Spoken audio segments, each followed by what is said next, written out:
Hey, everybody, and welcome back. It's going to be a pretty awesome event today. I know that we've already had some great sessions to start off this day. And right now, I want to invite all of our organizers up. So if you're not familiar, each city that has been hosted is a city organizer. So in the future, when we get to where we can do in-person events again, all these guys will be creating events in their own city. And we'll have a separate event that sits virtually over everything. So let's start bringing everybody on board.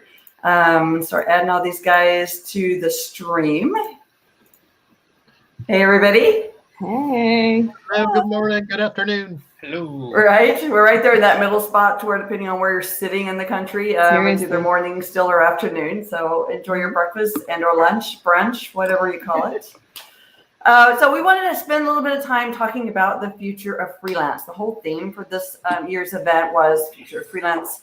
And there's been sort of this, I don't know about you guys, but I bet you've probably seen it too, where there's almost been a shift in the way people are looking at their lives and looking at their businesses, especially as freelance business owners. And it's kind of where we got the concept of these three words: intention, impact, and purpose. So what I specifically have seen is more people really putting time and effort into looking at how they're spending their time, how they're spending their money, what they're doing with their companies, being more intentional with all of that. And an impact, they're also looking at their actions to make sure their actions are impacting not only their own lives, but the lives and the world around them, and making sure they're not being, I think a lot of us got to the point where we wanted to be intentional, we wanted to have impact, but it wasn't brought to a head like the pandemic kind of made happen for us.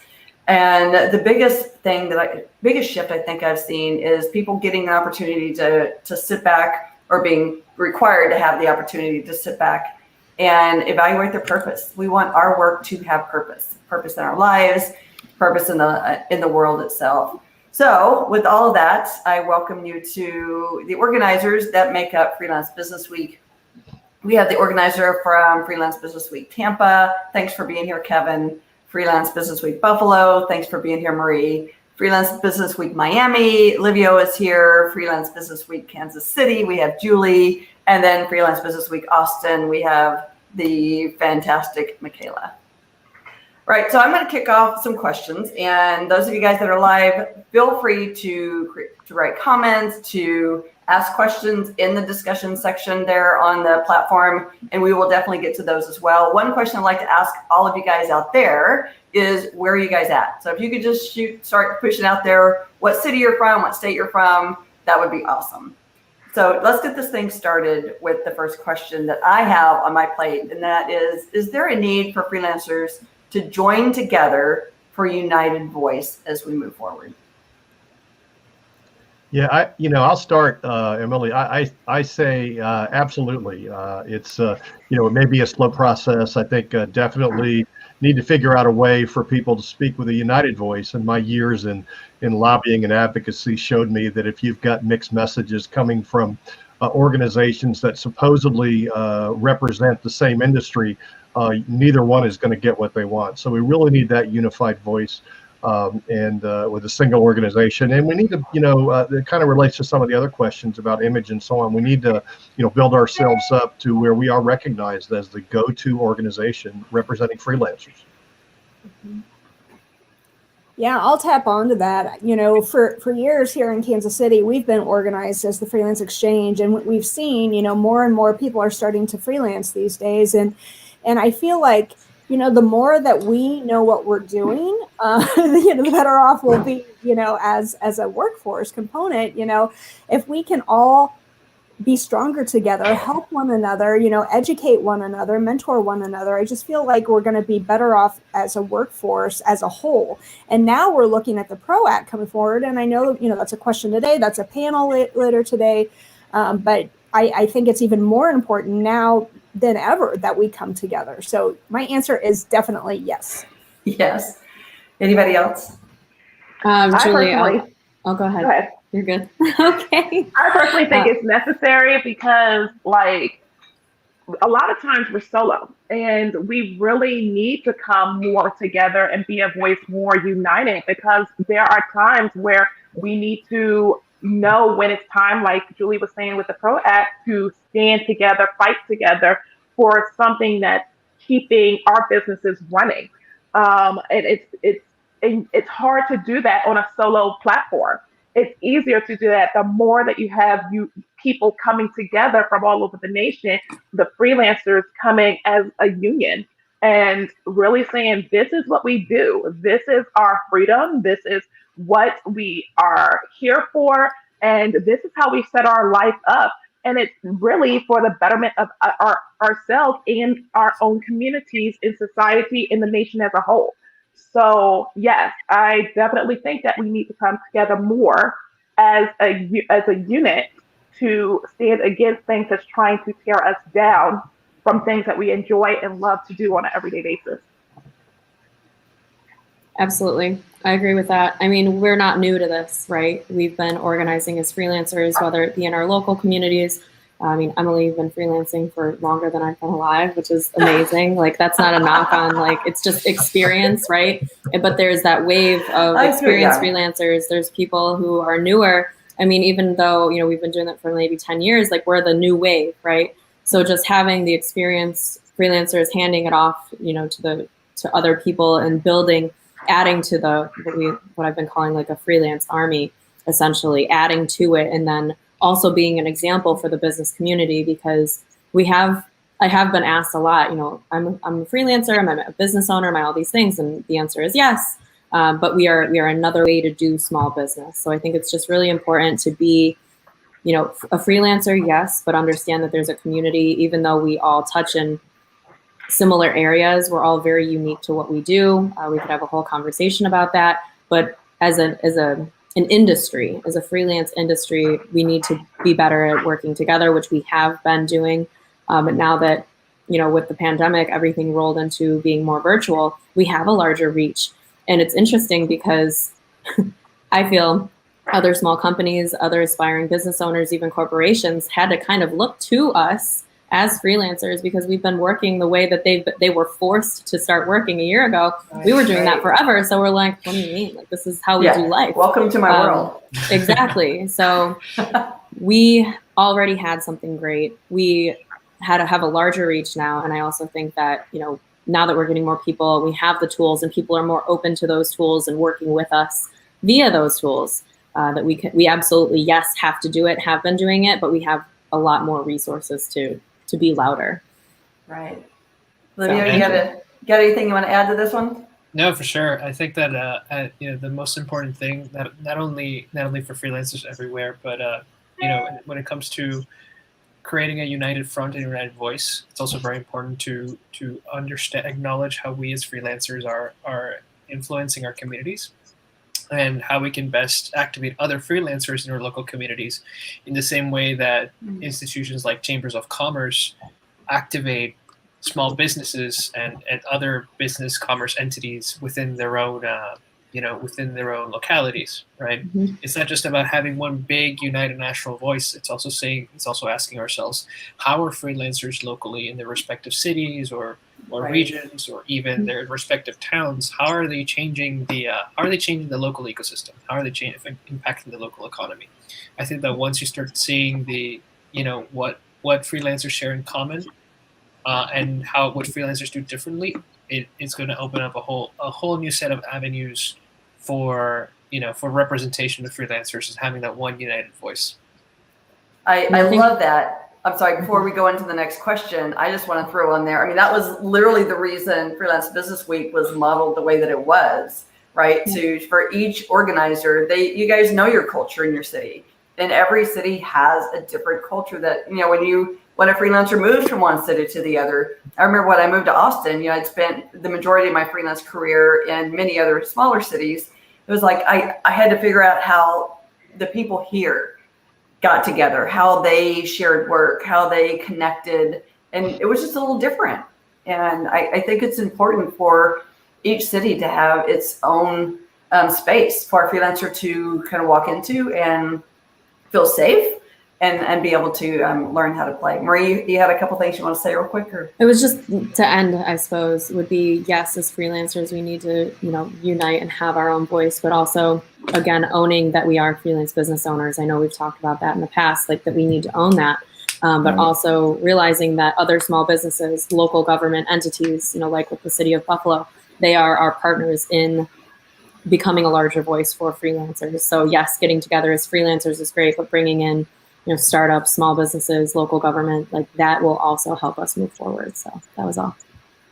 So I want to say real quick that we have people from Kansas and Washington, D.C. and Houston and Tampa and Miami. And I think that was it so far. So anyway, hey. So let's go into our second question, because I love this one too. What has been your one biggest shift in your business, your freelance business, in the past year due to the pandemic? My one is virtual. Yeah. Like virtual has been a game changer.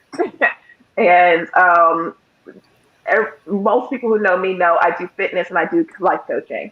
And literally virtual has been the biggest game changer, especially on my fitness side, than anything. It's actually allowed me to gain more clients, surprisingly. And like, people focus more on their health, their mental health, their physical health, their emotional health. They started re-evaluating their lives and things they were doing, and changing things and being more intentional about what they're doing. And it really helped a lot. And so therefore, I had the opportunity to reach outside of Texas and get clients outside of Texas. To me, that was amazing. And to build these relationships, it was fantastic. So my biggest thing was virtual. Virtual just became, and it allowed me to get out of my shell. It allowed me to get out of my comfort zone. You have a shell? Yes, surprisingly, as much as I love to talk, y'all, I have a shell. And it allowed me to come out of my turtle shell and see more of the world. And really get comfortable with being uncomfortable. And it helps so much, along with just like seeing the changes in people's lives and knowing that it's not much different being in person than it is being virtual. And it has made me honestly a better trainer, like a much better trainer in what I do. So yes, it's been a game changer. Okay. How about anybody else? I mean, I totally changed what I did. I know I'm not alone in that either, Julie. Wow.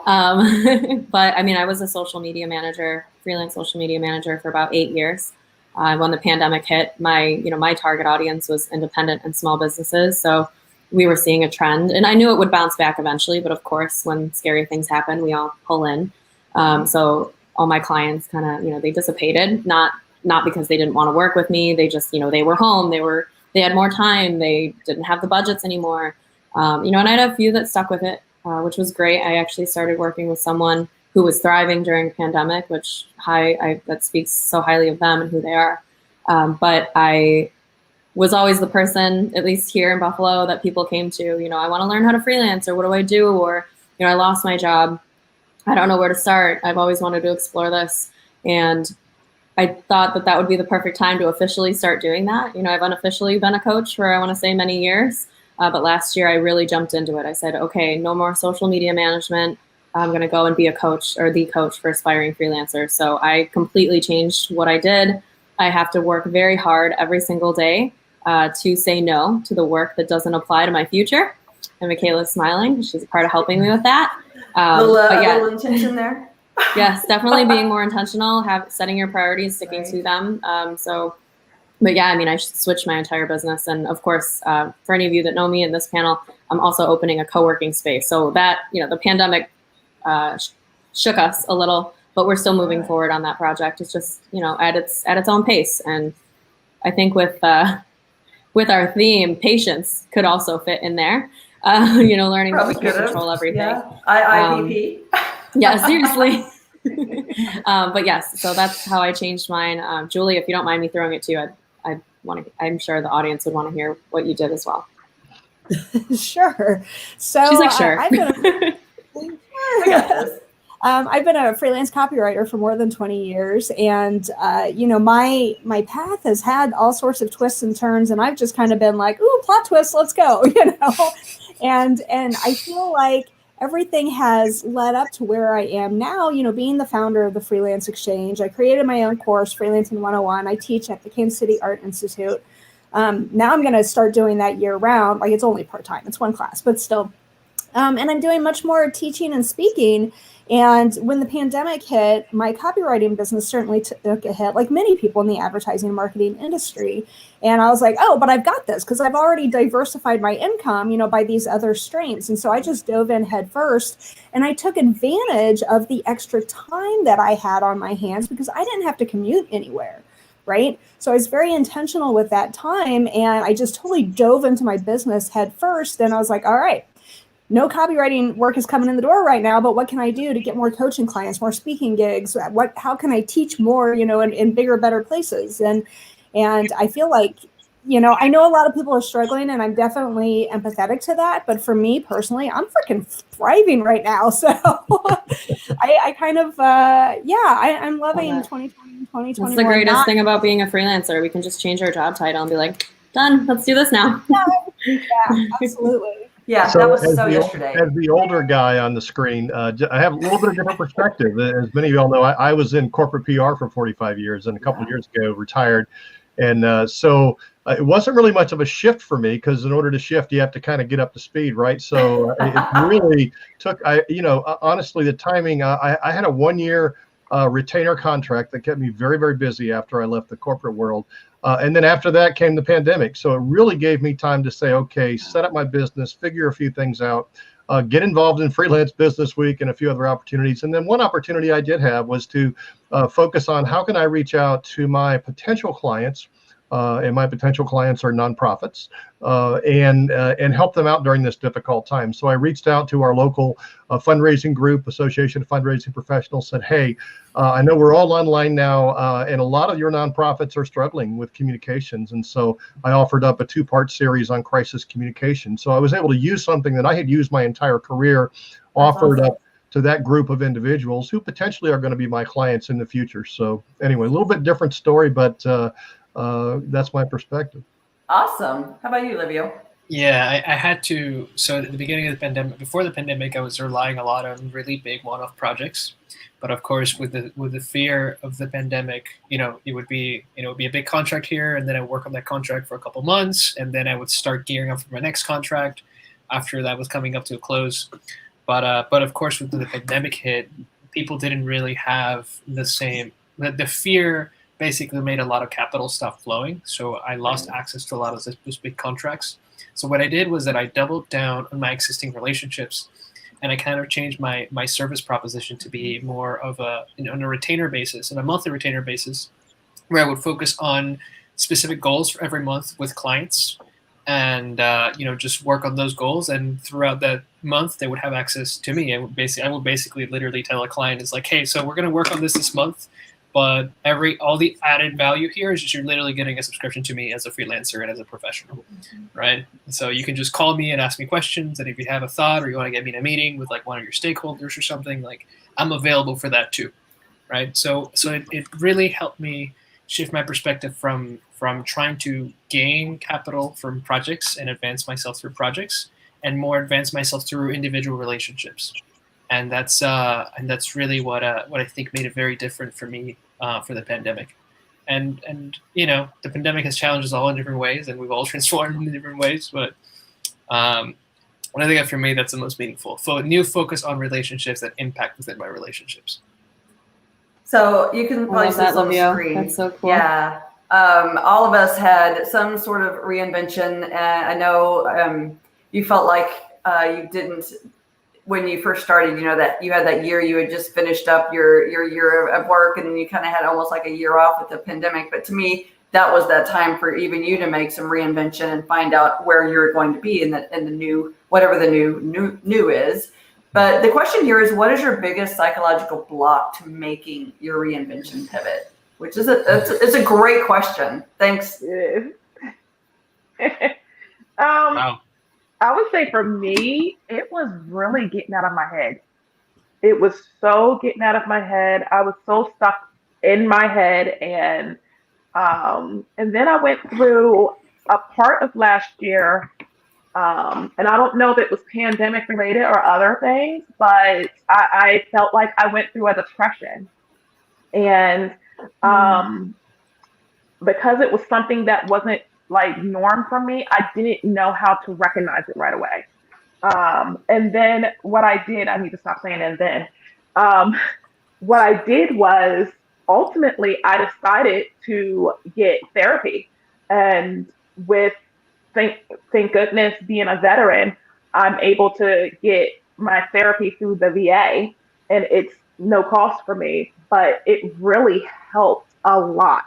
And it really helped me push forward, and allowed me to really baby steps. I got out of my head and to push forward. And to this day, I still do therapy, and it's just has been one of the most amazing things for my life and for changing the psychological aspect of it all.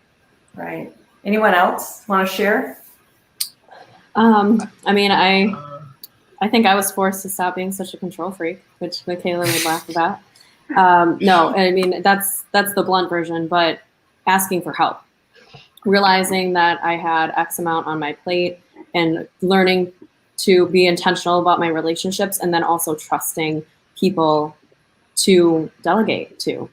So I think that when it comes to that, if I had to really answer it, like asking for help, not just in business, but also in personal, like with the pandemic, things are really tough sometimes. So just utilizing the resources that are available, asking for help when you need it, and learning how to trust other people with things that you do hold close to your heart. But it's definitely possible. And that, I mean, it wouldn't be possible without you guys, without the community that I have. And so I'm super grateful for that. But yes, as a personal and a professional, like learning how to reach out was tough. It still is day to day. I would say community is huge. Yes. I definitely believe in therapy as well. Don't get me wrong. But he's asking, or he or she is asking about the psychological block. And so to me, that really is asking, what is it? What got you through that? And I go to Michaela as well. And I know I've talked to quite a few here on this panel, even at times. I've got some really big changes coming up in my life, and they were hard decisions. They were not only a difficult decision to make, but then, and might be what's happening for this person and can happen with you guys as well, is you make the decision, it's a good decision, this is the route to move forward, but this might happen, or that might happen, or I might feel this way after I'm to the other side. So, and then I finally got to the point where, well, so what if you do? So what if you do regret it? I mean, whatever the feelings are that comes up. What's I the always say, worst if you're going to fail fast. Try again. Life goes on. Yeah, there's always a new thing that you can create.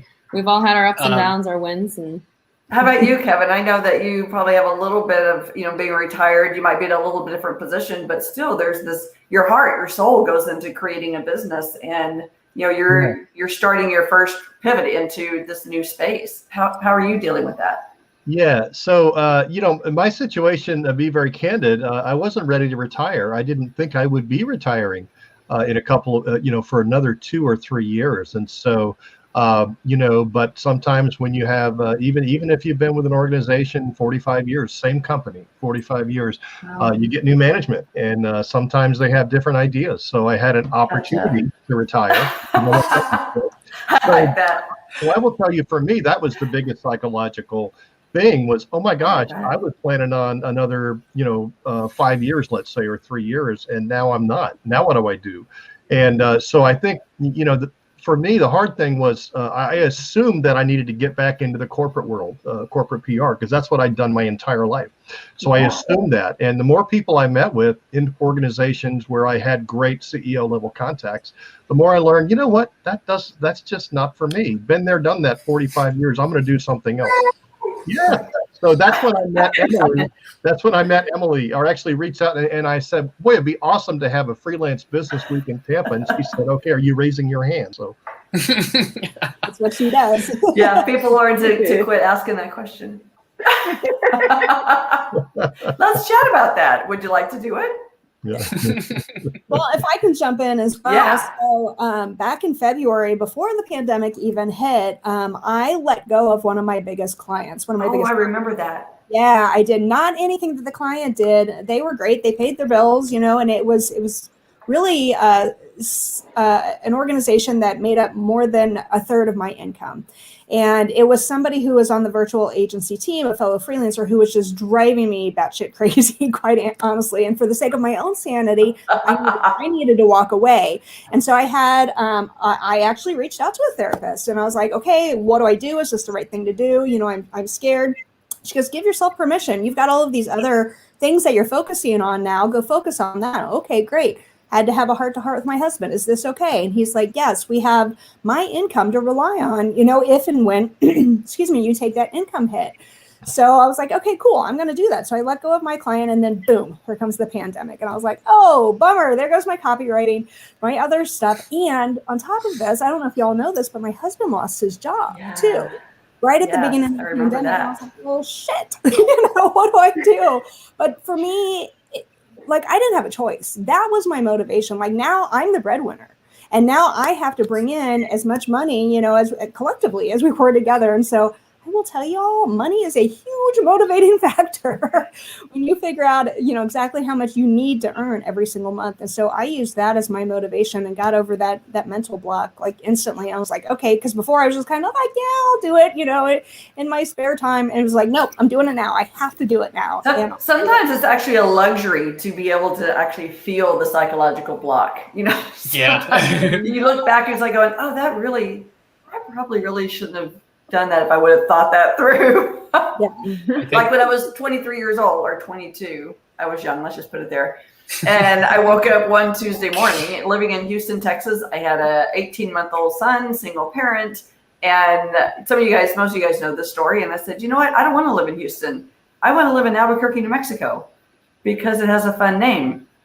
So I went to work and I quit my job. And my boss was like going, okay, so how are you going to give us? And I was like, I don't understand. I quit today.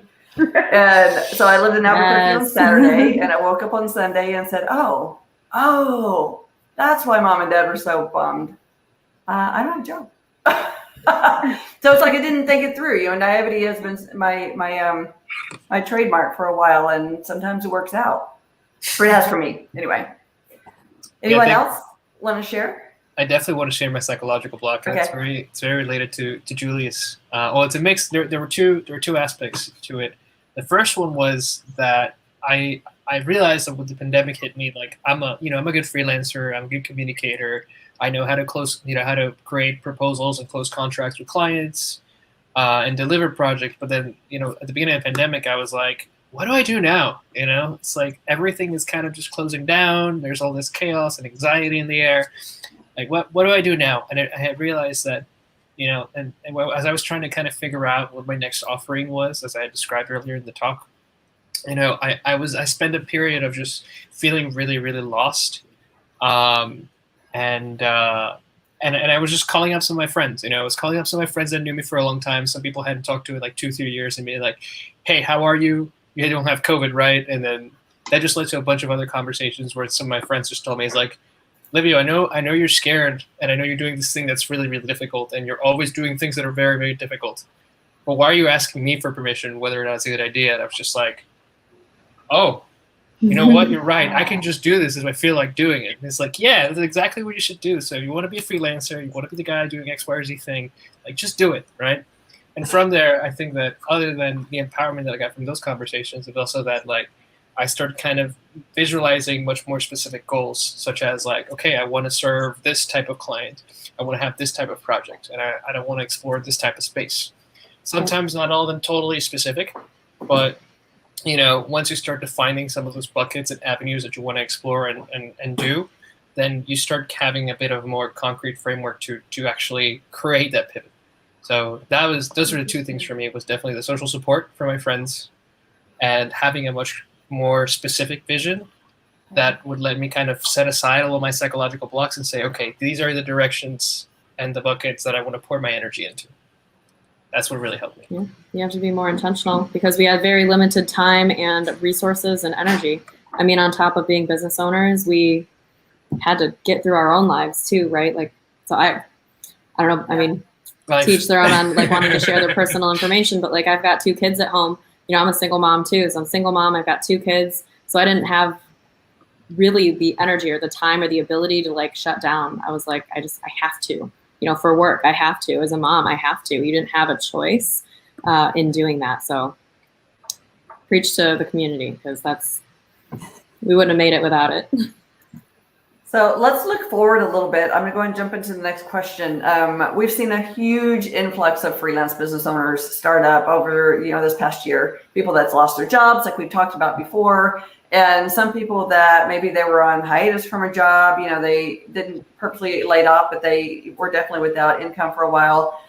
And or just people that are like going, hey, okay, everything's a little bit different. I just feel like I have this space to breathe and to come up with different options. So they went into freelancing. How do you see that playing out now that we're at the point where, companies are starting to rehire people back, new employees, bring existing employees back into the office? How do you guys see it playing out for freelancing as an industry?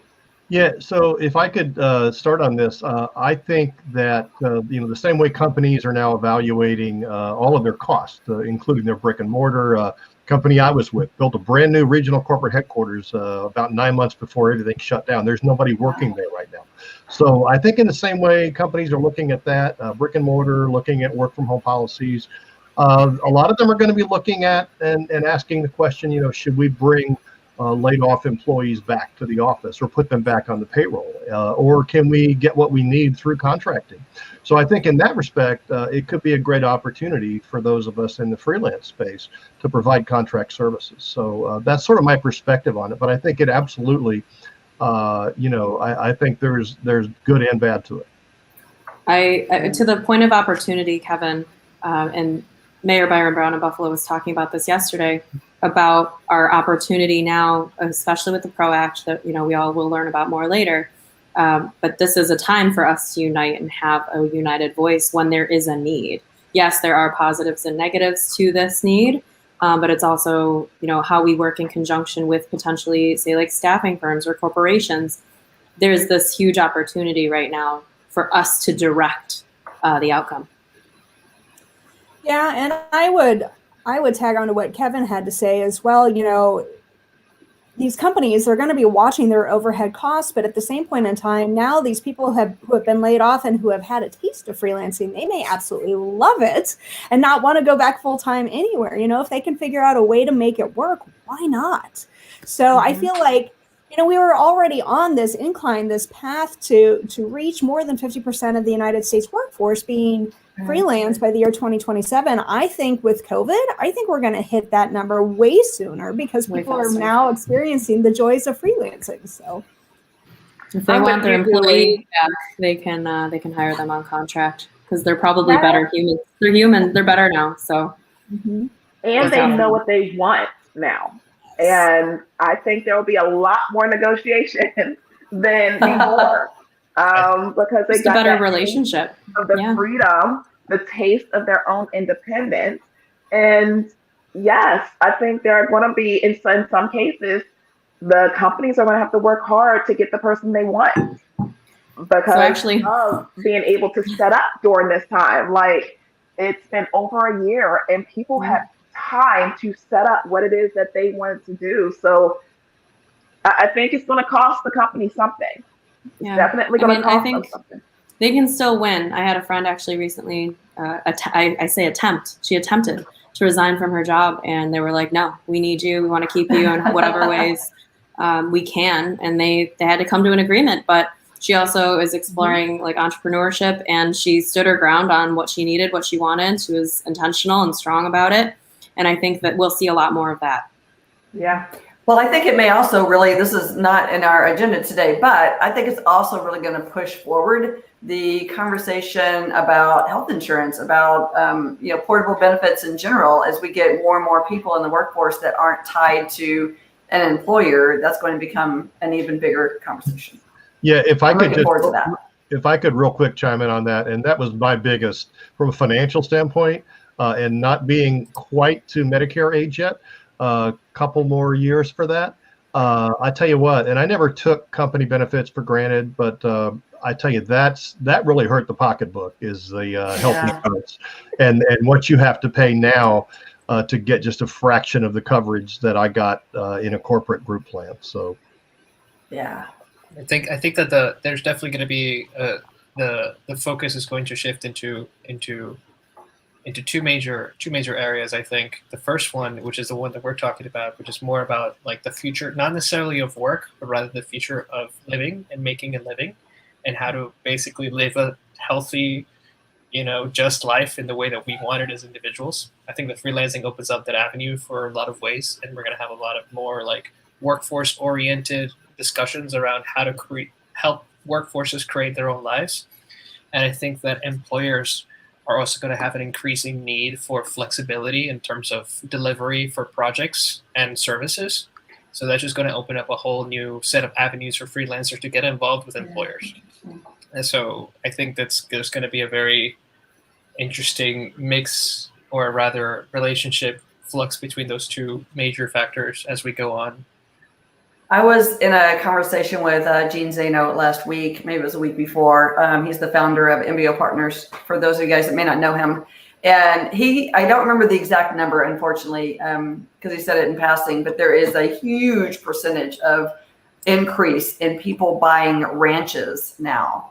Of course, we're in Texas, we're Ranchville, basically, but still, I mean, that tells me that, okay, people are working from home more, and they're going to stay that way to the point where they're moving out of the city and getting maybe their dream. And, in Texas, a ranch can be, an acre. It's not always, 50 to 300 acres. And that's what a lot of people think when they hear ranch. But still, I thought that was wonderful that people feel comfortable enough and they're like really embracing that, hey, I'm going to stay from home. And whether it's freelance or just remote work, they're going to stay at home and keep working. So that's good. That to me is a huge change. Mm-hmm. So my next question, do you guys see, and I don't know about you guys, but I don't know a whole lot about cryptocurrency, and I didn't catch the replay yet. So do you guys see cryptocurrency becoming a more accepted payment for work for freelancers? Yeah, so I asked that question actually to the presenter, to Jackie Roach on the presentation. And it's kind of interesting, and I think the answer was, there's still a lot of uncertainty surrounding it. And so, a lot of volatility, I think is the word she used. And so, right now, a lot more of an investment opportunity, although I know, I think you all said, Livio, this morning, city of Miami, your government down there is starting to talk about accepting it for payment for utilities or whatever. So I guess from my perspective, I see it, at least for me personally, I don't see it becoming a regular part of my payment options. But clearly, it's here to stay. And going back to looking at it as an opportunity, I think I've got to go watch your presentation again because there was so much information. I didn't quite grasp it all, and I think it's an opportunity for somebody like me to say, how do I explain this to the general public in layman's terms? So. I can see it becoming more beneficial or maybe even used more by freelancers that have that consistent income that comes in, and they can afford to take that risk, if you feel like it's a risk, to maybe 20%, some percentage of my clientele can pay with cryptocurrency and begin to dabble in it more. Mm-hmm. Being from Miami, right? I'm kind of right next to where all this is happening. The mayor is exploring hey, we want our citizens to pay, have the ability to pay taxes in Bitcoin. And we also want to be able to kind of put our government systems on the blockchain, which is a whole other set of implications. But I can tell you that at least in developing markets and a lot of South America, there are thriving Bitcoin economies where the main form of exchange is Bitcoin and cryptocurrency. So I think that as far as I think that being able to get paid in Bitcoin entirely is just only a matter of time, especially for new freelancers who are kind of coming up with this wave.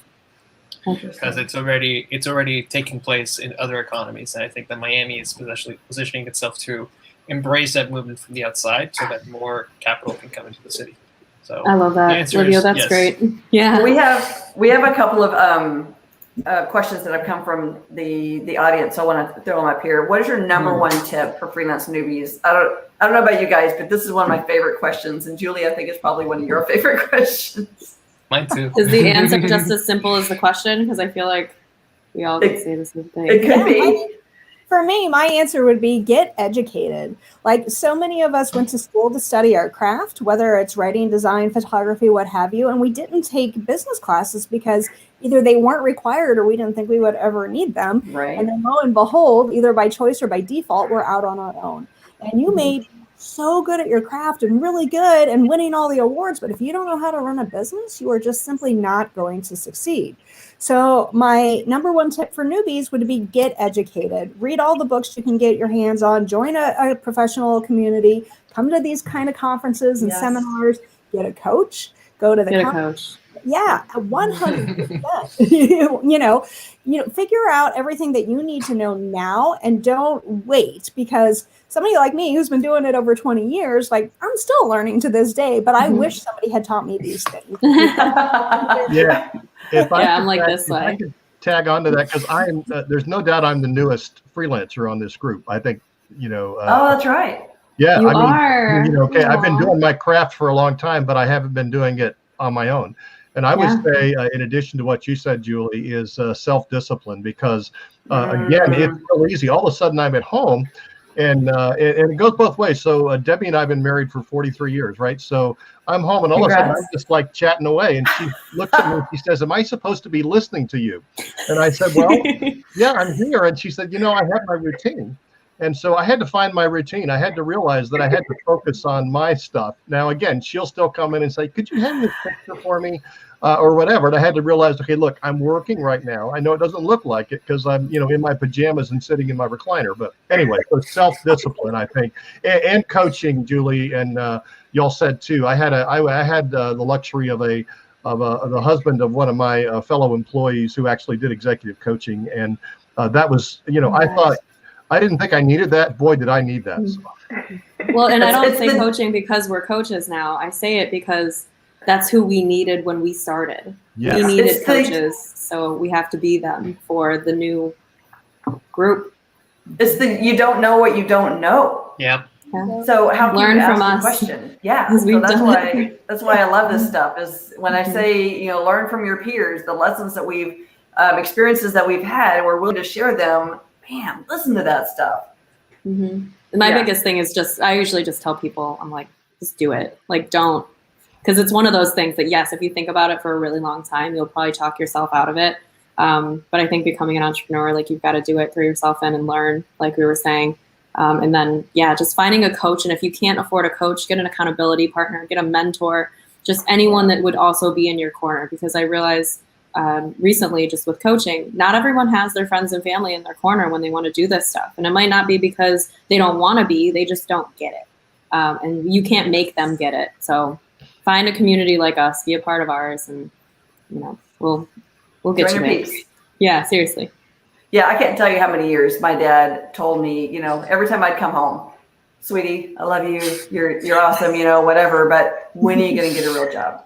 I love you, Dad, I have a mortgage. I have a car. I make my payments. What? How come my money isn't real enough? And he goes, "You really make money at what you do?" I said, "Yeah, Dad, I make 6 figures." And he goes, "Really?" Yeah.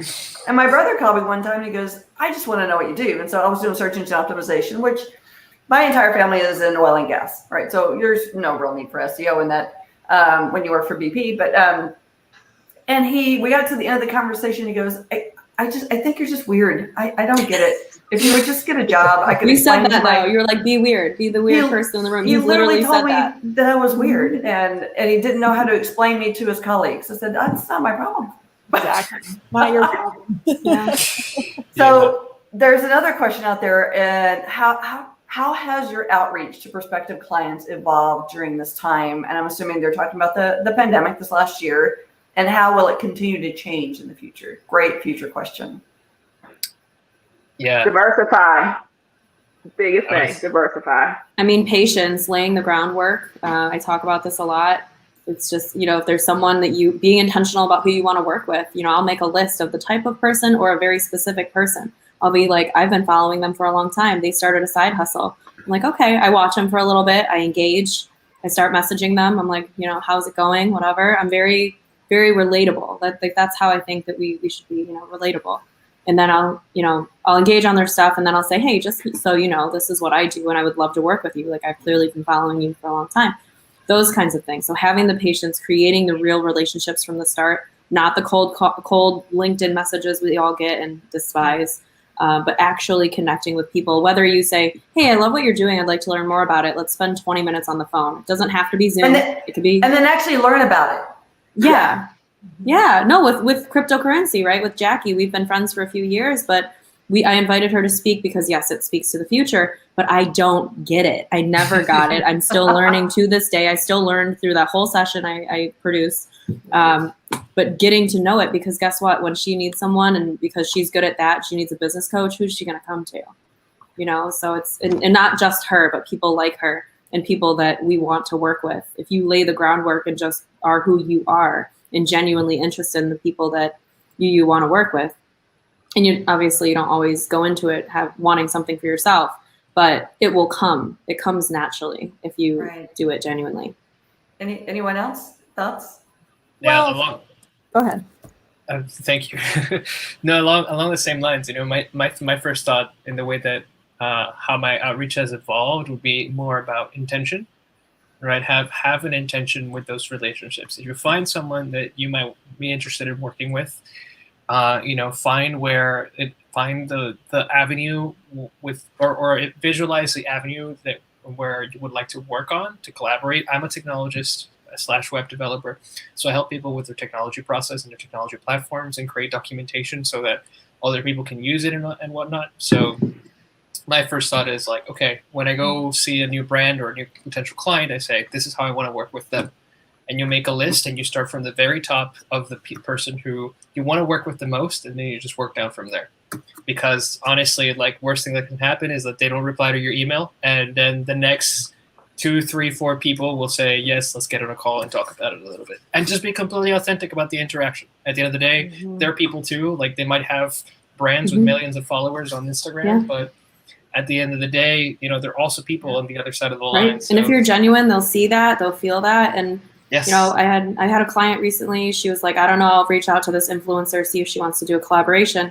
She had no idea. And she wasn't confident until then to do it. And then the woman said yes. So it's being genuine. She's like, actually, the influencer said back, she's like, actually, I've been following you too. So like, you never know. Like, I still get chills when I think about it, just because that's the kind of world we're in now.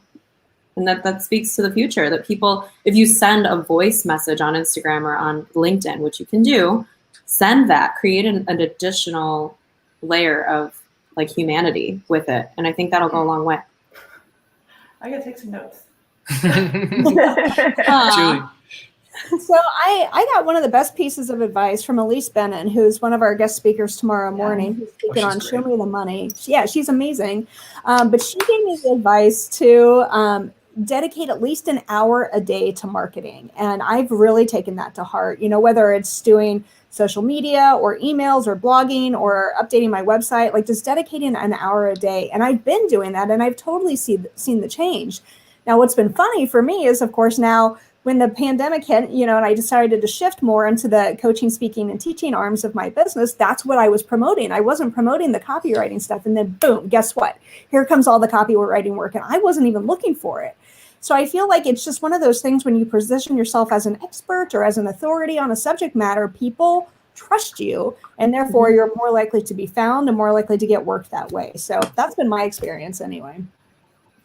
So since we do have at least 3 coaches on here, one of the questions was, define coaching. There's all different types. So I'm going to let the 3 of you guys, more than anything, talk to that.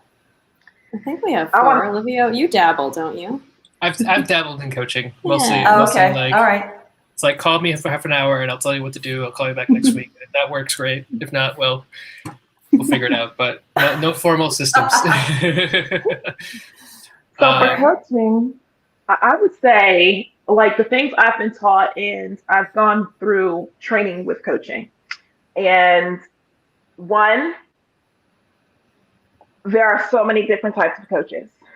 So many different types of coaches. And you have to know what kind of coach you want. That's starting off. Two is really interviewing coaches, because everybody doesn't fit everybody. Right. And you know, when the coach has that first consultation call, they are interviewing you too. They are deciding if they want to take you on as a client or not. And if they're not, then they're not a good coach. Go ahead. Yeah. And Taking everything. Exactly. So with coaching, no. Coaching is not therapy. Coaching is not consulting. Coaching is getting you to your goals. Like, that's coaching. So really check them out. And I would go as far to say there are a lot of coaches out there who don't have the formal training, and they're great coaches. And then you have a lot who do have formal training, myself too, that are great coaches as well. But then you have the ones that are not so great. So it's really important. Know what your budget is. Because every coach defines their own price. There's no one set price out there. And it's not always you get what you pay for. Because sometimes you get coaches that are super passionate about what they do, and they will help you so much. But the goal is for them not to always tell you the answer. It's really pulling the answer out of you, because the answer is already there. So we're not always going to be your best friend. Like, we'll be your supporter, and we'll help you get where you need to be. But we are tough. Yes, we can very well be, and be okay with that. Yeah, like, you have to be okay with having a coach. That friend coach that's not going to tell you the truth. You want them to be straightforward with you. So just do some searching around for what kind of coach you really want. I think to that point, make sure your coach walks the walk. If they sit there and say, I can help you make 6 figures in your first year, you better turn around and look at them. Are they making 6 figures after however many? Different. Yep. Makes a difference. Yep. Yeah, there's a lot of people out there like that. So be very, very careful with people like that. Make sure you find somebody who you click with, who's honest, who can be your best cheerleader, your accountability buddy, people who can help you, whether you're first starting out or maybe you've been at it for a while and you need a little kickstart, or a little fire underneath you to get going. And there are coaches that will help you in each stage of your business, in each industry of your business.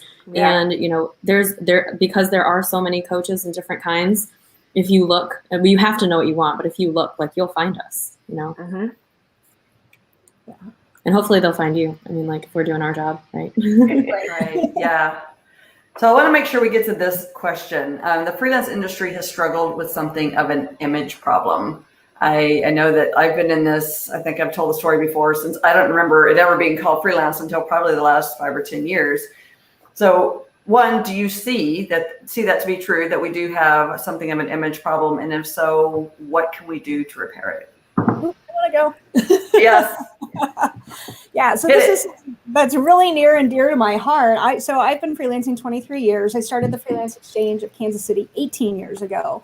And immediately I started hearing people like, oh, I don't want to join your organization. I don't want to be called a freelancer. It was like a bad word. Yes. Why is this? It's like, oh, people have this perception of freelancers who don't know what they're doing, who can't find a job, and they're not any good. And that's not always the case. For the most part, most of us are serious career freelancers. Like, this is really what we want to do. And we're trying to get educated so we know how to do the things we don't know how to do. So I've kind of made it my life's personal mission, if you will, like, to elevate the image of the term freelancer. Like, there are people who are in the Freelance Exchange, but like, oh, I'm not a freelancer. And I'm like, come on, it is what it is. And it's people like you who are not helping us improve that image. I'm a proud freelancer.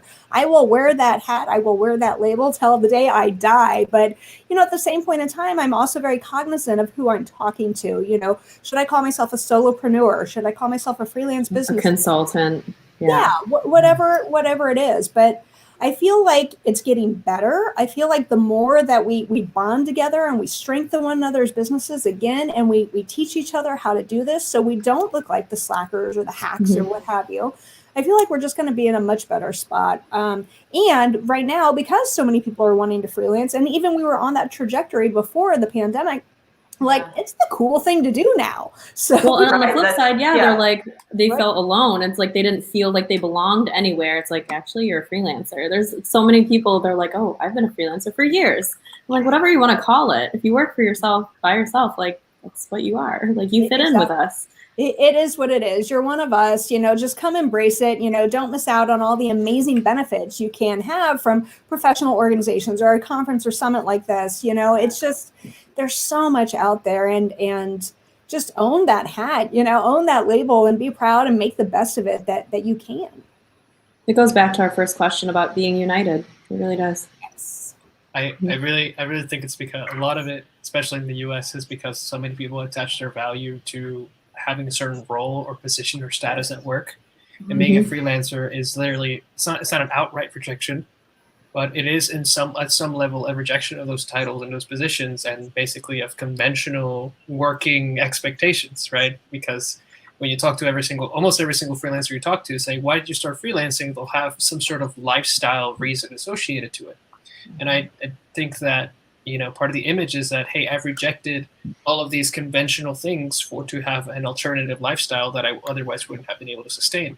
And I think people are very intimidated by that. So on top of like some of the crappy freelancers out there, I think people are very intimidated by the fact that we can live our own lives outside of the system. And I think that the best way to repair it is to show them that they can do it too. Not that they have to do it, but if they want to, either complement what they're doing already or completely forego what they're doing and give it a try.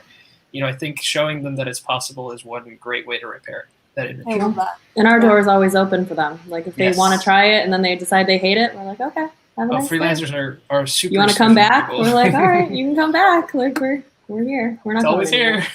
Yeah, that's what the great thing is about it, right? It's here.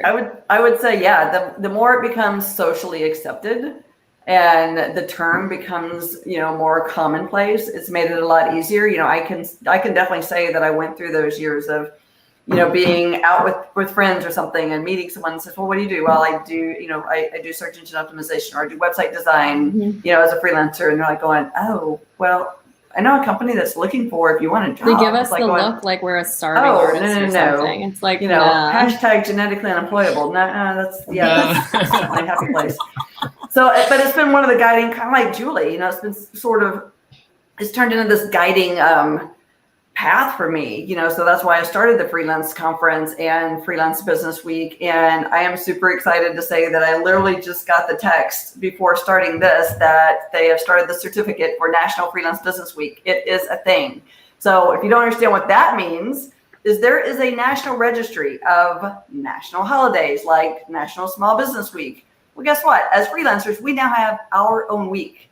National Freelance Business Week will be the third week of April for the rest of time. So I'm super excited about that. Yay. So I don't have the actual certificate yet, but I have got confirmation that it is in progress. So that's awesome. Where's our PR so guy? we'll see your image problem and we will get an official holiday. Yes. Exactly. Yeah. So I mean, that's actually what was behind all of it. It's like, okay, Small Business Week is great. I love National Small Business Week, but it didn't ever fit me. I even when I went to South by, love South by, but I didn't usually feel like I fit. It wasn't my what do you call it? My lane to play in. And so I think my goal in life is to start creating those lanes. And you're right. I'm going to go right back to the very first question. And that is there a need for freelancers to join together? And there is. I mean, look at the PRO Act, as we're going to talk about today at 2:30. Thanks to Julie and 3 or 4 other people that's going to be on that panel. Look at health insurance and or portable benefits in general, what's happening there. And one of the biggest problems is there's not a big enough collective voice by us. And so I think that there absolutely is a need for us to join together. So I don't see, go ahead.